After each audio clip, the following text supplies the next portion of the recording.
الحمد لله رب العالمين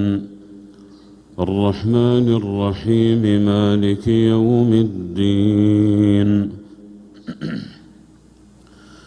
إياك نعبد وإياك نستعين اهدنا الصراط المستقيم صراط الذين أنعمت عليهم غير المغضوب عليهم ولا الضالين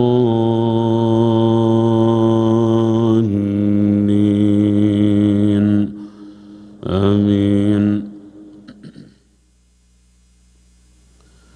هل أتاك حديث ضيف إبراهيم المكرمين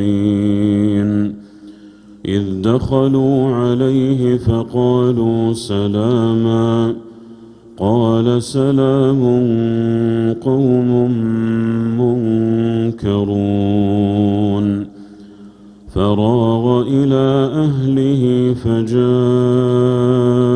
بعجل سمين فقربه إليهم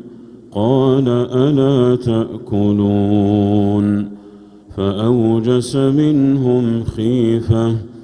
قالوا لا تخف وبشروه بغلام عليم فأقبلت امرأته في صرة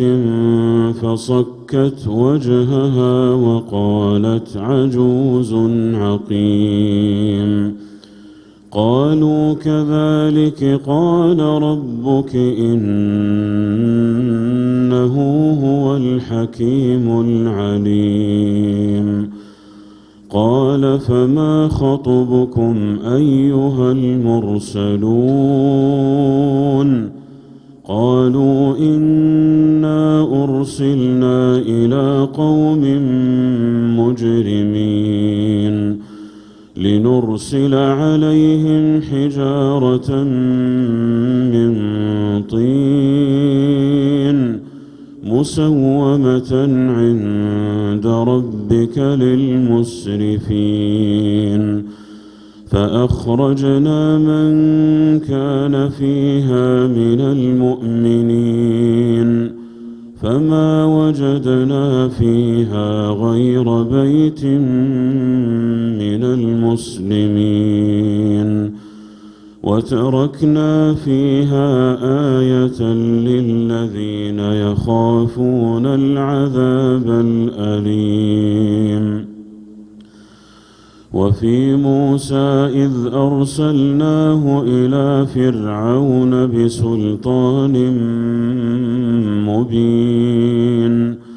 فتولى بركنه وقال ساحر أو مجنون فأخذناه وجنوده فنبذناهم في اليم وهو مليم وفي عاد إذ أرسلنا عليهم الريح العقيم ما تذر من شيء أتت عليه إلا جعلته كالرميم وفي ثمود إذ قيل لهم تمتعوا حتى حين فعتوا عن أمر ربهم فأخذتهم الصاعقة وهم ينظرون فما استطاعوا من قيام وما كانوا منتصرين